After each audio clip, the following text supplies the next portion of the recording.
श्री हरि गुरुदेव। बहुत सारी माफ़ी गुरुदेव की। मैं आपको इतने बजे मैसेज कर रही हूँ, लेकिन मैं कंट्रोल नहीं कर पा रही हूँ गुरुदेव। हम कितने आज आपको सुना इतनी गहराई से गुरुदेव। आपका मतलब आपको कितना सारा कुछ पता है। मतलब हमारे तो बुद्धि उधर तक जाएगी ही नहीं। मुझे भी थोड़ा सा पढ़ने का शौक है गुरुदेव। मुझे हिमालय की साधु के बारे में जानने में बहुत अच्छा लगता है गुरुदेव। आपने जब वहाँ की बात बताई, वहाँ की ऊर्जाओं की और एनर्जी की जो आपसे बात कर रहे थे, सच में रोंगटे खड़े हो गए ये सुनकर। और आपको धरती का भी पता है, आपको इतिहास में भी पता है, हिस्ट्री भी इतनी सारी पता है। इतनी सारी चीजें आप याद कैसे, इतना सारा कुछ बुक्स में लिखा है जो, और इतना सारा कुछ आपको पता है हर चीज के बारे में। किसी भी टॉपिक पर आप कितना अच्छा बोलते हो। आप कितने अच्छे हो। आप बहुत इंटेलिजेंट है गुरुदेव। आप भगवान को देखने की जरूरत ही नहीं है। आप तो बहुत अच्छे हैं गुरुदेव। आप बहुत इंटेलिजेंट है। किसी भी टॉपिक पर बात जब कोई आती है और आप जब बात को कहीं से कहीं चली जाती है, मतलब गुरुदेव घंटों आपको सुनने के बावजूद एक क्षण के लिए भी थकान जैसा कुछ लगेगा ही नहीं किसी को। क्योंकि जब आप बताते हैं ना, तो हम सभी उस दृश्य में चले जाते हैं। जब आपने वो हिमालय की बात बताई, सच में बहुत अनुभव। और सबसे बड़ी बात गुरुदेव की, हम तो बहुत ज्यादा किस्मत वाले हैं, बहुत ज्यादा किस्मत वाले कि हम आपको देख पा रहे हैं, हम आपको प्रणाम कर पा रहे हैं, हम आपको सुन पा रहे हैं, आप हमारे मैसेज का आंसर भी दे देते। इतना जो इतनी गहराई लिए हुए एक शख्सियत, इतनी गहराई लिए हुए, आसमान की भी कुछ पूछ लो, धरती की भी कुछ पूछ लो, धरती के इतिहास की भी कुछ पूछ लो, सबके बारे में आपको, मतलब आपकी बातें कहीं से कहीं इसलिए तो चली जाती है ना गुरुदेव की आपको चीज के बारे में, हर चीज के बारे में आपको, जब भी आपको सुनो, मैं तो मन में कहती हूँ कि आप भटक ही जाए टॉपिक से और बस बोलते चले जाए गुरुदेव। हम तो कुछ भी नहीं कर पाएंगे आपके लिए। हम कुछ भी नहीं कर पाएंगे। आप इतने ज्यादा, मैं तब से बस बैठी हूँ शौक, मतलब ऐसे मैं उसी में हूँ, उसी जगह में हूँ, उस हिमालय की एनर्जी के बारे में, आपकी भविष्यवाणी के बारे में। आपने मतलब आपको सब कुछ पता है गुरुदेव। आप और हम तो आपसे आपकी कृपा ही लिए जा रहे हैं। मुझे तो, मेरे पे तो बहुत ज्यादा, मैं तो बहुत कृपा है आपकी। मैं आज आप मतलब मुझे तो ऐसा लगता है कि मैं क्या बोलूं, मुझे शब्द ही नहीं आ रहे हैं, लेकिन बिना कहे रहना भी पाप जैसा ही है। मैं मतलब आप बहुत ज्यादा, और आपके साथ जो रोज आपको देखते हैं, बात करते हैं आपसे, सच में किस्मत है सबकी, बहुत किस्मत है गुरुदेव, बहुत किस्मत है। हमारी भी बहुत किस्मत है, कभी ऐसा समय भी आएगा कि हम आपको रोज ही देख पाएंगे। लेकिन आप जब आए थे, मैंने आपके चरणों में अपनी चुन्नी रख के और गीत मारी थी कि जनवरी से कि मुझे आपके दर्शन बार बार होते रहे, और तब से मुझे हर महीने हो रहे हैं। बहुत बहुत बहुत कुछ चाहते हैं आप, तो आप बहुत कुछ चाहते हैं और उस पे भी आप बताते नहीं, आप जताते नहीं किसी को। आप हम जैसे लोगों को भी आप करके बोलते हैं, अच्छा नहीं लगता। आप तुम करके बोला कीजिए। आप तो, मैं कह रही हूँ, आप तो किसी को गाली भी दे देना, मतलब ऐसे ही कह रही हूँ, आप किसी को कुछ बुरा भी कह देना, वो भी उसके लिए आशीर्वाद ही बन जाएगा। ज्यादा और गुरुदेव, आप मतलब क्या बताऊं, आप भी बहुत है, बहुत बहुत पावर, आपको सब कुछ पता है और आप बहुत ज्यादा अच्छे हैं, बहुत ज्यादा, इतना जानने वाला, इतना ज्ञान, इतना सब कुछ होने पर भी, इतना इंटेलिजेंट, इतना सब कुछ होने पर भी आप कितने डाउन टू अर्थ है। आप लोगों को अपने हाथ से खाना सर्व कर रहे थे उस दिन, और आप इस सब का ही ध्यान रखते हैं कि किसी ने खाना खाया नहीं खाया। आप स्पेशली देखते आते उस दिन जब आप गुरुग्राम में भी लास्ट प्रोग्राम हुआ, उसमें आप अपना खाना खाने से पहले गुरुदेव सबको देखने आए। आप एक इंसान को जानते हैं, उसका चेहरा जानते हैं, उसके बारे में जानते हैं आप, मतलब सच में गुरुदेव, आप मतलब बहुत,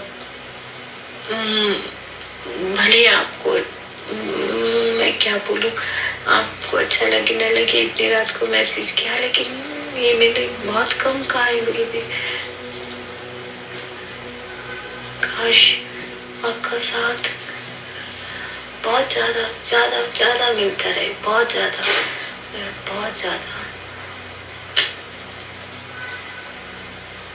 ईश्वर, आपने, मेरे ईश्वर को रूप में हरि को रोज थैंक यू कहती हूँ।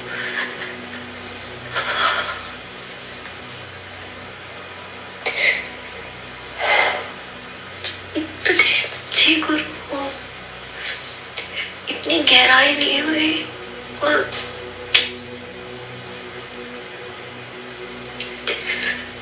हम कितना कुछ चाहते हैं गुरुदेव, आप भी मानने के भरे।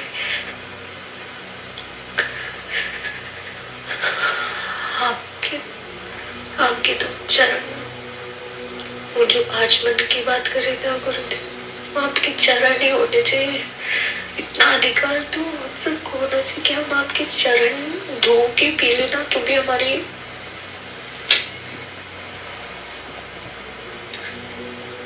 इंटेलिजेंट तो कोई भी हो सकता है, लेकिन इंटेलिजेंट होने के बावजूद इतना हर चीज की जानकारी होने के बाद भी आप अवतार है गुरुदेव, आप अवतार ही है सच में। हर कोई मानता है, लेकिन आप अवतार है सच में। हमें आप आशीर्वाद दीजिए गुरुदेव कि आपका ज्यादा से ज्यादा साथ हमें मिले, मतलब इतना ज्यादा, यानी हम आपके आगे बढ़ जाए, हम आपके आगे हमारी उम्रें पूरी हो, आप हमारे लिए हमेशा बने रहे, और डेली साथ मिले आपका, रोज साथ मिले आप।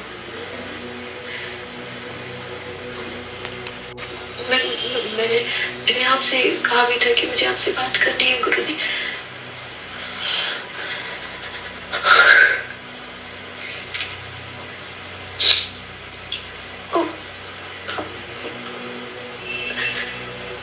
मुझे ईश्वर ने देकर आपको दिया है, लेकिन फायदा मेरा ही है, फायदा सौदे का फायदा मेरा ही है।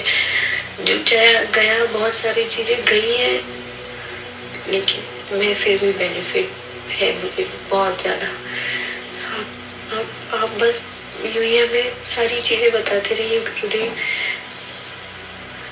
पता नहीं, कोई गारंटी नहीं कि इस खोपड़ी की मंजरी कितना याद रहेगा, लेकिन आपके ज्ञान के बिखेरे हुए बीज कभी ना कभी तो पौधे बनेंगे, अंकुर फूटेंगे गुरुदेव। बहुत बहुत धन्यवाद गुरुदेव।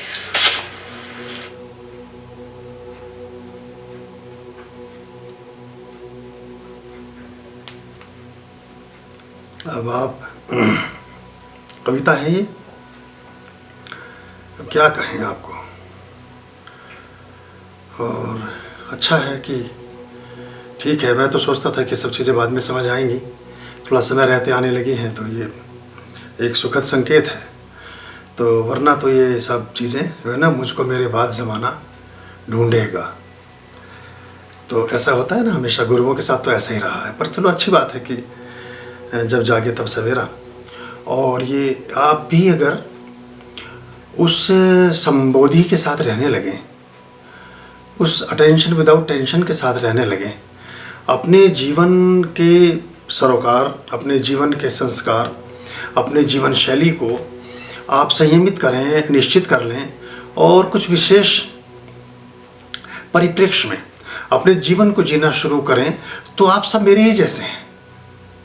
आप सब, ये वही वचन है जो बुद्ध कहते हैं कि मैं तुम जैसा। तो इस संदर्भ में कि तुम्हारे अंदर ये सब संभावनाएं हैं, जो चीज़ें आप देख रहे हैं वो सब उससे भी कई गुना बहुत ज़्यादा, बहुत आगे तक आप सब कर सकते हो। तो ये इससे ये होगा कि आप अपने अगर मन में ज़्यादा मस्तिष्क को अपने अपने अस्तित्व में, अपनी एग्जिस्टेंस में अगर ब्रेन को थोड़ा पीछे रखकर आप हार्दिक हो सकें, आप हृदय से जुड़ सकें, तो आप सबके जीवन में इसी तरह की चीज़ें, ऐसे ही मिरेकल, ऐसे ही सब होने लगेगा, ऐसी सब चीज़ें होने लगेंगी। और मैं तो आपसे बोलता यही हूँ कि आप को अगर आप वास्तव, आपने कहा कि हम आपके लिए क्या कर सकते, बहुत सारे बिंदु आपने उसमें संकेत किए हैं, इशारे किए। आपने उसमें ये बोला कि हम आपके लिए कुछ नहीं कर सकते, ऐसा नहीं है। आप बहुत कुछ कर सकते हैं।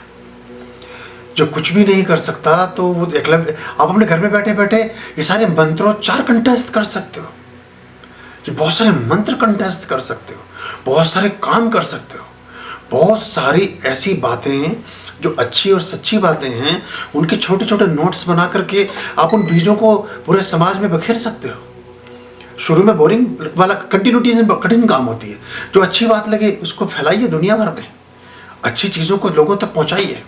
समय लगेगा लेकिन वो फिर अपने आयाम लेंगी। तो ऐसा रहता है। जहाँ तक बात चंद्रयान के संदर्भ में कुछ बातें हो रही थी, अभी उसी का एक माहौल भी है, सारी चीज़ें हैं। तो एक्चुअली हम बहुत सी चीज़ों को अलग ढंग से देखते हैं। एक व्यक्ति का संदेश भी है, ये जो आपने सोमनाथ जो हमारे इसरो के प्रेसिडेंट हैं, उनका इससे क्या संबंध था, उनको क्यों जोड़ दिया, उनका चंद्रयान से क्या लेना देना है। तो देखिए, चंद्रयान तो उन्होंने भेजा, लेना देना तो सब उन्हीं का था, क्योंकि वो उसके हेड भी हैं, पूरे प्रोजेक्ट के हेड थे, इसरो के हेड ने, तो सब कुछ जिम्मेदारी उन्हीं के ऊपर है। और सोमनाथ कहते हैं चंद्रमा का स्वामी। सोमनाथ का जो शाब्दिक अभिप्राय है वह है चंद्रमा का स्वामी। तो चंद्रमा का स्वामी अगर चंद्रमा के साथ संबंध बनाता है तो अच्छा ही बनेगा, सुखद ही बनेगा, बेहतर ही बनेगा। और देखिए, सबसे एक और उसमें बड़ी विशेष बात ये थी कि महाराजा विक्रमादित्य, जिनसे विक्रमी संवत शुरू हुआ, और हिंदू प्रतिपदा की बात करते हैं, अब से मतलब इनका जो कैलेंडर है वो हमसे पीछे है 70-72 साल पीछे है अंग्रेजी कैलेंडर। तो हम लगभग 2100 साल मान लें मोटा मोटी तौर पर। 2100 साल पहले महाराजा विक्रमादित्य की जो कहानी आपने सुनी होगी कि विक्रम और बेताल, तो जब भी कुछ ऐसे अदृश्य लोक की कोई चीज़ें किसी संज्ञान के रूप में, किसी प्रज्ञान के रूप में, किसी व्यवस्था के रूप में कहीं सफ़र करती हैं, तो उनका आधार बेताल ही, मतलब उनका आधार विक्रम ही होता है। बेताल विक्रम के कंधे पर ही चढ़कर चलेगा, तो वहाँ विक्रम है उसका नाम।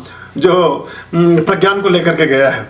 अब प्रज्ञान वहाँ अटखेलियाँ कर रहा है और सारी जगह चहलकदमी कर रहा है और जगह जगह सेल्फी खींचता हुआ घूम रहा है। और सर पहली बार वो चीज़ जगह देखने को मिली है तो वहाँ वो टहल रहा है।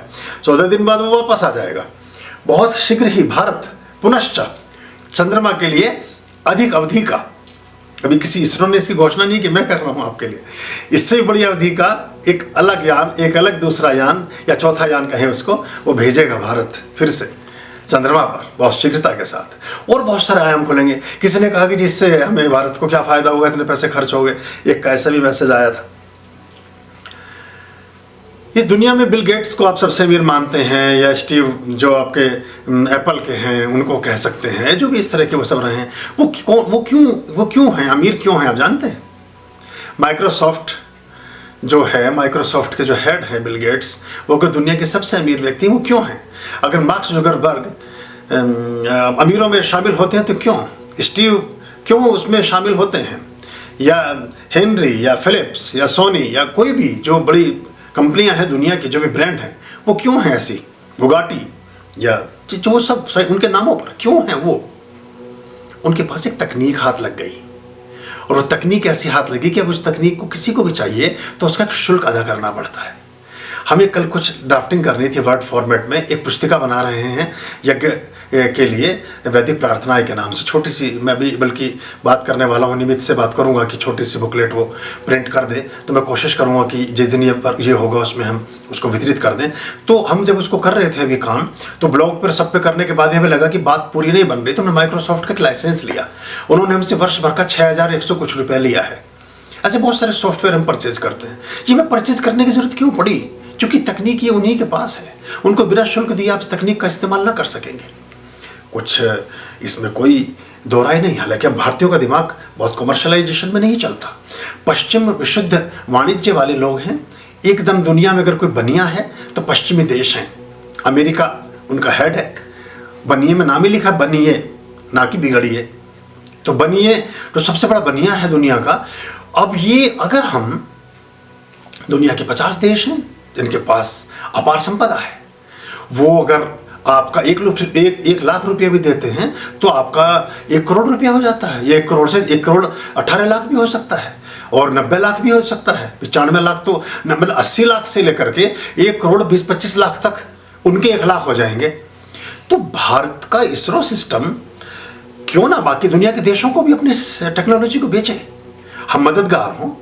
सारा गवर्निंग पोजीशन, सारा अंडर सुपरविजन इसरो के हो और दुनिया के बाकी देशों के यान हम वहाँ भेजें और उससे एक शुल्क लें हम, तो हमारे भारत के लिए कितना उन्नत। ऐसे ही तो देश अमीर बने हैं। और कैसे बना है और अमीरी का तरीका क्या है? और हम चीज़ों को विजुअलाइज नहीं करते। बहुत लोग इनको बहुत तरह की चीज़ों से जोड़ते हैं, लेकिन बिहाइंड द कैमरा पानी ऊपर से नीचे की ओर बहता है। नेतृत्व को कभी भी आप हल्के में नहीं ले सकते हैं।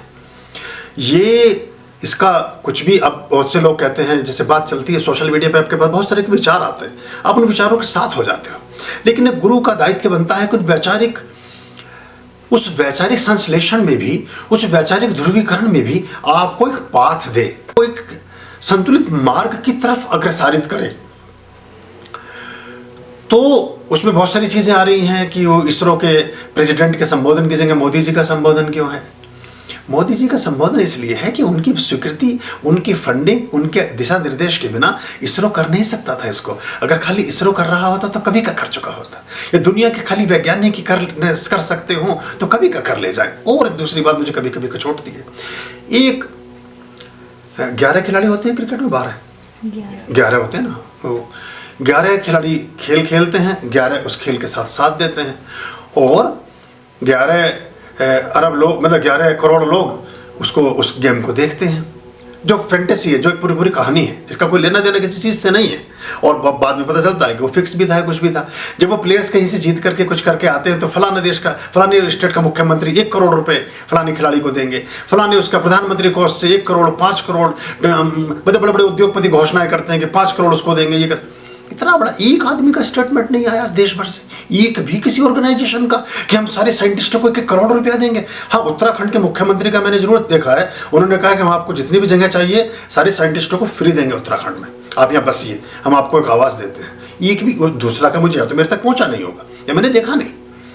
अजीब एक बात है।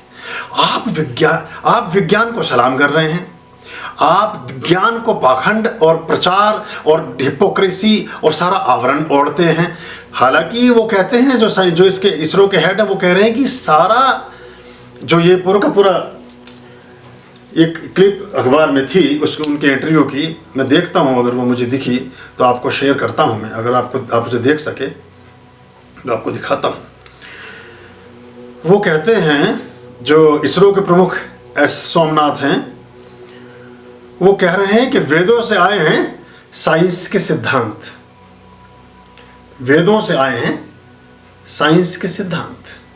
जितने भी टेक्नोलॉजी हम बनाई है दुनिया में, ये सब वेदों से आई है। और जो छोटे मोटे जन्मरा से किसी पदों पे कहीं काम करते हैं लोग, वो बहुत अपने आप को सो कॉल्ड बहुत बड़े पढ़े लिखे, 4 दर्जे किताब पढ़ के और सोचते हैं बहुत क्वालिफाइड हो गए, हम फलानी जगह क्लर्क हो गए, बहुत दूसरे विज्ञान को मानेंगे। विज्ञान मान रहा है आपके प्रज्ञान को, आपकी प्रज्ञा को, आपकी परम प्रज्ञा को मान रहा है। लेकिन एक प्रश्न ये भी साथ साथ में किसी ने पूछा, तो उन्होंने कहा कि गुरुजी, जैसे आपने भविष्यवाणी की, तो क्या आप जैसे आदमी कोई सदस्य नहीं होना चाहिए इसरो का या किसी का, या कोई ऐसे लोगों को क्यों नहीं वो बैठा देते हैं? ये हर्षिता का ही एक इसकी एक मन में जिज्ञासा हुई। तो इसकी व्यवस्था देश में बनी नहीं हमारे यहाँ। लेकिन हालांकि मैं तो नहीं, मतलब इसका कुछ संदर्भ मुझसे नहीं है, लेकिन ऐसे अन्वेषी जिसको हम साथ साथ बाकी जगह भी कैलकुलेट कर सकें, उन चीज़ों को देखा जांचा परखा जा सके। अंतिम अवस्था में एस सोमनाथ, जब वो 17 मिनट लास्ट थे, मंत्र ही बुदबुदा रहे थे, मंत्र ही पढ़ रहे थे। कितना बड़ा दुनिया का हॉस्पिटल का डॉक्टर हो, वो कहता है मैंने तो अपना सब किया, दवा मैंने पूरी दी, अब दुआ में देख लेना क्या कर सकते हो, परमात्मा से बात कर लेना क्या कर सकते हो। मैंने सुप्रीम कोर्ट के और हाई कोर्ट के ऐसे बहुत सारे केसेस देखे जिनमें उन्होंने कहा कानून के तरीके से हमने सारा विश्लेषण कर लिया, सारी चीज़ें देख ली, अब आप कोई छोटा मोटा उपाय भी कहीं करना चाहो, कहीं आना जाना चाहो तो कर लेना। वो सारी स्त्रियां जो उसमें दल में हैं, वो सब मंगलसूत्र पहने हुए, तिलक लगाए हुए, बिंदियाँ लगाए हुए, और वो सब मंत्र बुदबुदा रही हैं बैठी हुई। अगर आप उनकी वीडियोज़ को रिप्ले करके देखिएगा, तो हम इसको हमारे यहाँ ऐसा इस तरह से शिक्षा व्यवस्था में थोप दिया गया, हम इस सबको पाखंड मान रहे हैं, इसको फालतू की बात मान रहे हैं, इसलिए हमारा जीवन जो से वंचित होता चला गया। ये सारा मैंने जो कहा था, पिंडे तत् ब्रह्मांडे, ब्रह्मांड का सारा कुछ आपकी खोपड़ी में हो सकता है, लेकिन खोपड़ी चलेगी जिस शरीर से, और जिस शरीर से जिस ऊर्जा का निर्माण होगा, उस ऊर्जा में पूरा पश्चिम तो नकल कर रहा है आपकी, और आप कर रहे हैं पश्चिम की। वहाँ कोका कोला बैन है, वहाँ कोल्ड ड्रिंक्स बैन है, आप बच्चों को वही पिलाए जा रहे हैं। वहाँ फास्ट फूड बैन है, आप बच्चों को वही खिलाए जा रहे हैं। वहाँ टिन के प्रोडक्ट्स बैन हैं, आप बच्चों को टिन पैक खिलाए जा रहे हैं। घर में माताओं को आलस से चाहिए तो वो जोमेटो और फलाने जो भी हैं वो सब चल रहे हैं। तो ये बुद्धि कहाँ से बनेगी, कहाँ से विकसित होगा? अमेरिका में जो बच्चे हैं उनको आप आंसर बुक भी साथ में दें, टेक्स्ट बुक भी साथ में दें, तो भी आंसर नहीं लिख सकते हैं वो। और भी क्यों सिलिकॉन वैली में सारे डॉक्टर्स, सारे जो साइंटिस्ट हैं भारतीय हैं? क्यों सारे डॉक्टर्स पश्चिम के देशों में भारतीय हैं? क्यों सारे वैज्ञानिक पश्चिम के देशों में भारतीय हैं? क्योंकि यहाँ जो ताज़ा भोजन का हमारा कंसेप्ट है, चले मूल की ओर, जो हमारा मूल है, यहाँ हम समझते नहीं, या बहुत सी चीज़ अगर बहुत ज़्यादा प्रक्षेपित हो जाए जीवन में तो उसके प्रति महत्व खत्म हो जाता है। हमारा पूरा जीवन ही विज्ञान से जुड़ा है। सुबह सुबह स्नान कर लेना, भोजन का ध्यान रखना, भोजन में क्या खाना, कैसे खाना, रात को हमारे घर की बड़ी बूढ़ी दादियाँ, नानियाँ, अनपढ़ औरतें, घर के गांव गली के अनपढ़, जिन्हें हम अनपढ़ बोलते हैं, वो इतनी सारी विज्ञान की बातें जानते हैं कि जो वैज्ञानिक भी नहीं जानते हैं। वो हमारे जीवन का हिस्सा हो गया है, इसलिए भारत ऐसा है। उनको बहुत सारी चीज़ों के बारे में पता है, ये करोगे तो ऐसा कर लो, वो करोगे तो वैसा कर लो। और वो छोटे, चूँकि वो इतनी सुबह आँख खुलने से शुरू होता है और रात्रि सोने तक चलता है, तो वो इतना सामान्य हिस्सा हो गया कि हमने फिर सोचा कि विज्ञान में कोई बहुत बड़ा चमत्कार होगा तो विज्ञान उस चीज़ का नाम होगा, और विज्ञान पूरा इसके सामने नतमस्तक है। और ये सारे, उन्होंने कहा कि सारा वेदास से आया है, इस पर हम काम भी करेंगे और चल भी रहा है। लेकिन चूंकि हम ना तो वेद पढ़ना चाहते, ना हम संस्कृत पढ़ना चाहते, ना हम भारतीय संस्कृति और सभ्यता से संबंधित स्कूलों में अपने बच्चों को भेजना चाहते हैं, हम उन्हें पता नहीं क्या बनाना चाहते हैं। हम उन्हें एक सफल, सुशिक्षित, सुसंस्कारित, समृद्ध और स्वस्थ और सकारात्मक व्यक्ति नहीं बनाना चाहते। हम उन्हें, ये इसमें मैकाले की बड़ी एक साजिश रही। मैकाले ने जब यहाँ करके शोध किया तो उसने कहा कि भारत में हमारे यहाँ 3,65,000 गुरुकुल चलते थे 1810 में, 1805 में 3,65,000 गुरुकुल। लगभग हर गांव में गुरुकुल था। लगभग कितने गांव रहे होंगे उस समय? हर गांव में गुरुकुल था, तो हर गली में गुरुकुल था। तो उन्होंने कहा कि इस भारत का जो इतनी प्रज्ञा है, इस भारत के पास जो इतना मस्तिष्क है, इस भारत के पास हर बात का जवाब है, ये जो विश्व गुरु है आज, ये इसलिए विश्व गुरु बना बैठा है कि इसकी शिक्षा व्यवस्था बिल्कुल डिफरेंट तरह की है। तो लॉर्ड मैकाले ने जब जाके क्वीन एलिजाबेथ को अपना एक रिपोर्ट प्रस्तुत की है, तो उसमें इसने कहा है कि मैं इस देश में ऐसी शिक्षा व्यवस्था का खाचा बना करके दे रहा हूं कि ब्रिटिश सरकार इसको थोप देगी तो ये जो बच्चे हैं ये कहीं के भी नहीं रहेंगे, और ये धीरे धीरे धीरे धीरे सबसे पहले गुरुकुल व्यवस्था को खत्म करना चाहिए। तो उसके खिलाफ एक अधिनियम लाया गया और 1810 के बाद गुरुकुलों को खंडित और समाप्त किया जाने लगा। गुरुकुल एक तरह से कानून में एक प्रोसीजर पास किया गया कि गुरुकुल अवैध संस्था, अवैध शिक्षा के संस्थान के रूप में स्थापित कर दिए गए। ये आपके लॉज में है, आपके कानून में। 1927 तक गाफोर गणेश पढ़ाया जाता था किताब में। जो हमारी प्राथमिक कक्षाओं की बुक है उसमें था गाफोर गणेश।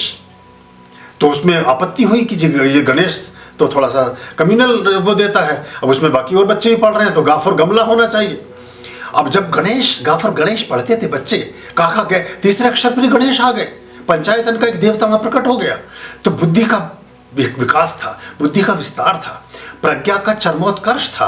अब आपने गा से गमले तक पहुंचे, फिर कहने गमले से अच्छा गधा है, फिर गधा, गाफर गधा पढ़ते हैं, तो जो बन रहे हैं वो आपके सामने। तो ये छोटी छोटी ऐसी जड़ों में आपके मट्ठा डाला गया कि जिसके बारे में हमने कभी इस तरह से सोचा ही नहीं। और हम सो कोल्ड रूप से बहुत छोटी क्षणिक सफलताओं में हम सोचते हैं कि हमने पता नहीं क्या प्राप्त कर लिया, क्या चीज़ हो गई। लेकिन जो उच्चतम सफलताएं हैं वो कुछ और आपसे चीज़ें मांगती हैं। और अब देखिए दुनिया में बहुत तरह से, अभी थोड़ा चंद इस पे बोल लेते हैं क्योंकि आप लोग कहते हैं कि आप अपने विचार भी रखें और अपनी बात भी करें, बाकी तो प्रश्न तो हमेशा चलते ही रहेंगे। बस्तियों के निर्धारण जिस तरह से हुए, धरती तो आपने बांट ली, अमेरिका, पाकिस्तान, हिंदुस्तान, अफ्रीका, जो बनाना था बना लिया। अब चांद पर तो अब जो पहले मारे सो मीर, अब मोहर तो ठोकी दी ना चंद्रयान ने। इसरो हिंदी में भी लिखा गया है, दुनिया की पहली भाषा है जो चांद पर अंकित हुई है। चांद माने मस्तिष्क, मून, मन माने मून और मून माने मन। इसरो हिंदी में भी लिखा है, इंग्लिश में भी लिखा है। अशोक की लाट में ठप्पा लगा दिया धरती पर, और चूंकि वहां कार्बनिक सिस्टम इस तरह का है, वहां हवा नहीं है, कई हजार साल भी ये मोहर मिट नहीं सकेगी। आप पूछते हैं अमृत क्या होता? एक ने प्रश्न किया था मुझसे, अमृत क्या होता? अमर क्या है? ये जो कल आपने घटना देखी, ये अमृत तो है। ये जो इसरो के सारे वैज्ञानिक हैं, ये अमर हो गए हैं सदा सर्वदा के लिए। ये अमर है सब। जितने लोगों, दुनिया का कोई भी देश जब भी विज्ञान की कुछ बात करेगा, दिल पर पत्थर रखकर या प्रसन्नता पूर्वक जैसे भी, उसका माथा इसरो के इन वैज्ञानिकों के नाम के सामने झुकेगा ही झुकेगा। ए अल्फाबेट से दुनिया के लेटर शुरू होते हैं, लेकिन विज्ञान में जब आप अंतरिक्ष विज्ञान की बात करेंगे तो आई से शुरू होगा, ये इसरो से शुरू होगा। ये बड़ी बात है। ये सब अमर हो गए हैं, इनको कोई मिटा नहीं सकेगा। ये दुनिया के सारे इतिहास की सब पुस्तकों में दर्ज हो जाएगा। ये बहुत बड़ी घटना है ब्रह्मांड की, और इससे बहुत सारे मार्ग प्रशस्त होंगे। और जैसे मैंने कहा, या पता नहीं ये मेरा समीचीन है विचार की नहीं, लेकिन अगर हम, बुराई क्या है भाई? जैसे मैंने कहा कि जिसके पास जो टेक्नोलॉजी है उसको बेचकर ही तो अमीर हुए हैं। मैं टॉप ऑफ यूरोप में गया, स्विट्जरलैंड में टॉप ऑफ यूरोप एक जगह है जहां 13,000 फीट की ऊंचाई पर वो जगह है जहां ट्रेन चलती है, एक पहिए की ट्रेन है, बहुत सुंदर ट्रेन है, और बीच बीच में उन्होंने केव्स बनाई हुई है, गुफाएं बनाई हुई हैं, और बर्फीली गुफाएं हैं, -20, -30, -40 तक के टेम्परेचर्स भी हैं। वहां उन्होंने एक बहुत 5 सितारा एक होटल बनाया हुआ है जहां तक वो ट्रेन जाती है। आप स्टेशन से उतरते हैं और उस होटल में आप प्रविष्ट होते हैं। होटल में बैठ के कॉफ़ी पीजिए, खाना खाइए, सब कुछ कीजिए। वहाँ टेम्परेचर 24-25 है, और होटल से बाहर जैसे एक दरवाज़ा लगा है, जब वो दरवाजे को खोल करके बाहर पहुँचेंगे टेम्परेचर -40, -50 है। और वो उन्होंने 100 साल पहले कर लिया है, 80 साल 70 साल पहले कर लिया। तो आप देखिए कि हम अपने यहाँ केदारनाथ तक ट्रेन ना ले जा सके, जो 11,000 के आसपास है। हम वहाँ कोई चीज़ ना ले जा सके उस तरह से। अब वहाँ प्रतिदिन नोट छप रहे हैं, हमारा वैसे ही हमें उनका 1 रुपया लेने के लिए अपने 95 रुपये खर्च करने होते हैं। तो स्विस फ्रैंक है, उसकी कीमत 95 रुपीज़ है, हम 95 रुपीज़ देंगे तो उनके 1 रुपये की चीज़ खरीदेंगे। तो 95 गुना कैसे हो पाया ये सब? तो पूरे पश्चिम ने इस बात पर, वो भारत में घूमे, उन्होंने देखा कि अगर दुनिया को आकर्षित करना है तो बड़ी बड़ी प्रतिमाएं बनाओ। उन्होंने बनाई, हम प्रतिमाओं को तोड़ने में लग गए। उन्होंने कहा बड़ी बड़ी अगर चीज़ें बननी, बड़े बड़े पुल बनाओ, उन्होंने पुल बनाए। उन्होंने कहा बड़ी बड़ी चीज़ें करनी तो बड़े बड़े हिंडोले चलाओ। और जो नौचंदी के मेले में मेरठ में हिंडोले घूमते थे, वो बिग बैन वही तो लंदन में और है क्या, वहाँ वो थोड़ा सा बड़ा है, मशीन से चल रहा है, चींटी की गति से चल रहा है। सबने दिमाग लगा के परिमार्जन कर लिया उस चीज़ का। थोट सारा का सारा आपका है। आपके यहाँ से आपको कहा गया कि आप पत्थर को पूज रहे हैं और आप पत्थर को मानते हैं, और सारे पश्चिम के चर्च पत्थर की प्रतिमाओं से भरे पड़े हैं। वेटिकन सिटी अकेले में इतनी प्रतिमाएं हैं कि इतनी प्रतिमाएं हमारे मंदिरों में नहीं। मैंने उसको विजिट किया है रोम में, जो ईसाइयों का सबसे बड़ा केंद्र है। वहाँ ऑस्ट्रिया में एक पुल है जिस पर ताला लगाते हैं अपनी मनौती के साथ। लंदन में एक ब्रिज है जिस पर सब सिक्का फेंकते हैं मनौती के साथ। हम दकियानूसी, हम पाखंडी, हम अज्ञानी, हम अनपढ़, और वो सारे कमाल जिनके ड्रीम आते हैं दिन रात हमारे बच्चों को। London, America, London, Switzerland, Canada, ये तो उनको ड्रीम आते हैं, और बस उनकी ड्रीमों में आप बसे हो। आपका भारत बसा है, आपके भारत का ज्ञान बसा है, आपके भारत की प्रतिभा, आपके भारत की संस्कृति, आपके भारत की सभ्यता, आपके भारत का अभी जो जितना ज्ञान हमारे पास आज भी उपलब्ध है, उसका 1% का भी उपयोग न कर पाए हैं हम। जिसका उपयोग आप कर रहे हो उसको जानबूझ कर की पीढ़ी ऐसी बना दी गई कि आपके सामने कभी वो पूरे दर्प, पूरे पौरुष, पूरे प्रबल अपने पुरुषार्थ के साथ खड़ी होकर के आपसे आंखें ना मिला सके। तो वो शिक्षा व्यवस्था से संभव था, तो वो कर दिया। अभी बच्चे कहीं के भी नहीं रहे। अब ये अंग्रेज तो कभी हो ना सकेंगे, और भारतीय आपने इनको रहने ना दिया। अब ये हवाई जहाज टेक ऑफ तो कर गया, लैंडिंग इसकी है नहीं, तो क्रैश हो जाता है। ये व्यक्तित्व क्रैश हो जाता है। फिर ये डिप्रेशन में हैं, फिर ये अवसाद में हैं, फिर ये गोलियां खा रहे हैं, ये कुछ गाने सुन रहे हैं, ये कहीं नशे के शिकार हो गए हैं, ये कहीं अलोननेस में रह रहे हैं, ये माँ बाप को अनाथालयों में छोड़ के आ रहे हैं। तो ये इसका सारा का सारा एक वो है। तो ये जो मोहर आपने अंकित की है चांद पर, ये हजारों वर्ष रह जाने वाली है। जिस पर इसरो लिखा है, जिस पर आपके अशोक की लाट छपी है। तो अब तो ऐसा भी, आप मुझे पता नहीं अंतर्राष्ट्रीय और या आकाश के नियमन के क्या सिद्धांत होंगे, कैसे नियम होगा, लेकिन जो पहले जाकर ध्वज, जो हमारे यहाँ अश्वमेध यज्ञ था, वो यही तो था कि जिसका घोड़ा जहाँ तक पहुँच के झंडा गाड़ दे वो देश उसका। तो अब जाकर के हमारा घोड़ा थोड़ा आधुनिक है, उड़ करके पहुंचा है।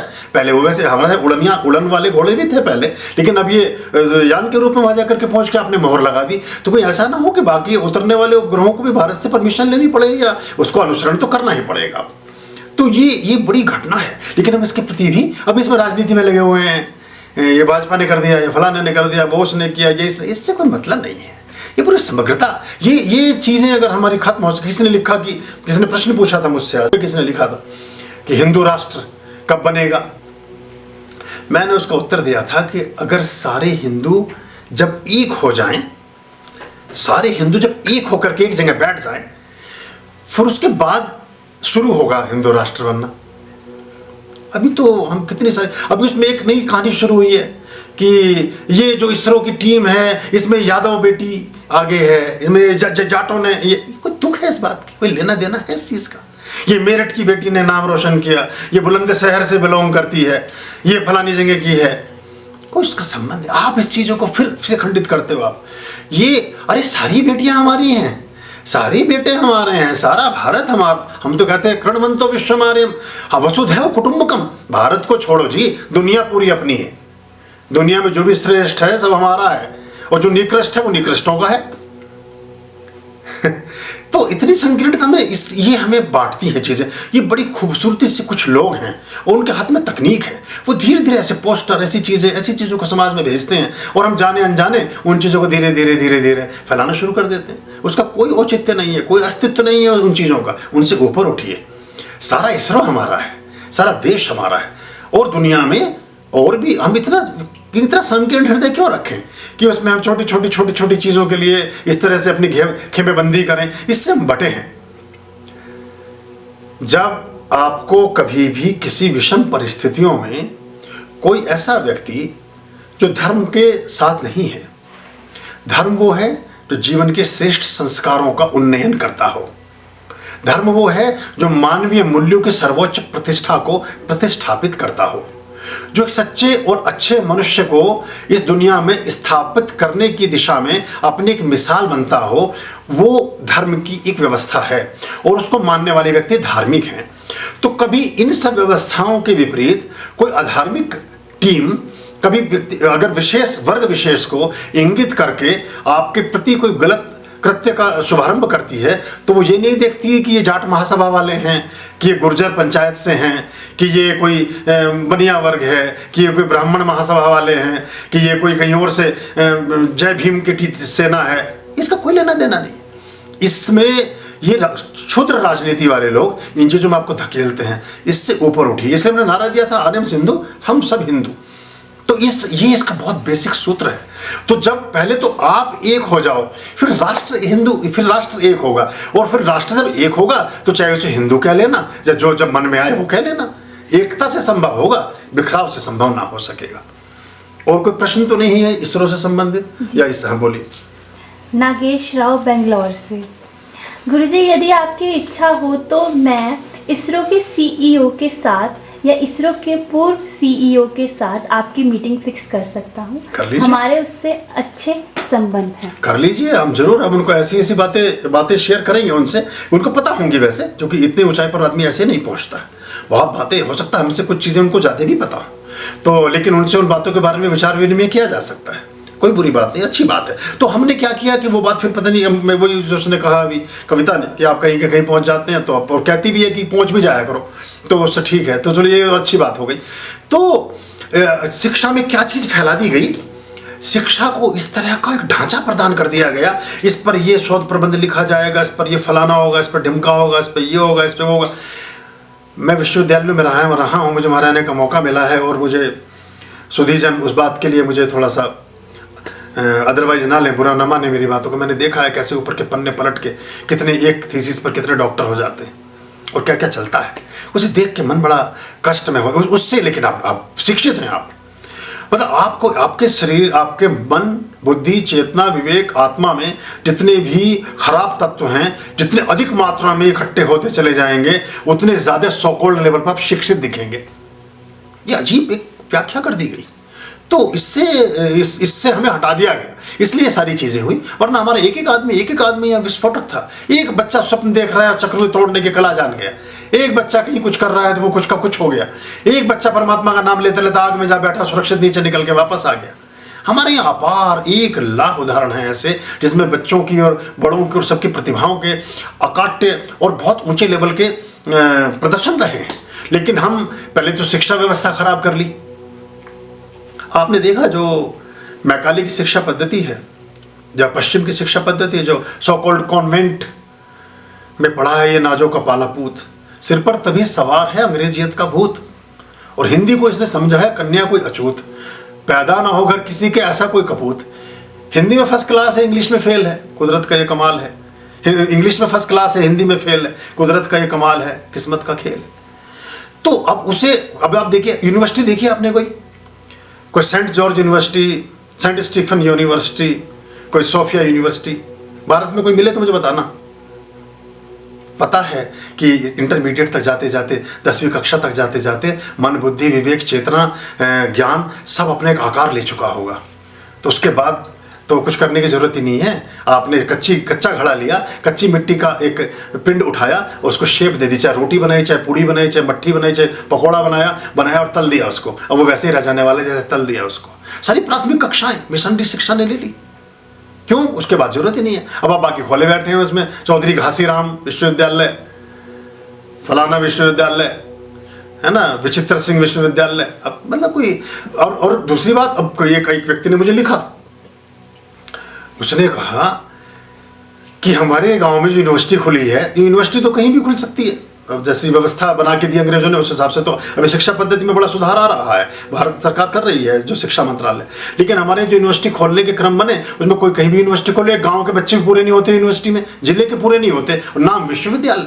तो कहता गुरुजी आपका होना चाहिए विश्वविद्यालय। 15-20 देशों के तो बच्चे बैठे रहते हैं हर समय सुनने वाले, बोले ये तो समझ में आता है कि विश्वविद्यालय है, लेकिन वो क्या विश्वविद्यालय मेरठ का जिसमें दूसरे जिले के बच्चे भी नहीं आते। पर हमारे यहाँ व्यवस्था ऐसी है, उसी को यूनिवर्सिटी कहा गया, जिनमें यूनिवर्स का कोई लेना देना नहीं। और जिन लोगों का यूनिवर्स से लेना देना है उनके यूनिवर्सिटी से कोई लेना देना नहीं। खैर लंबी चली गई बात। आर्याम अभयाम भज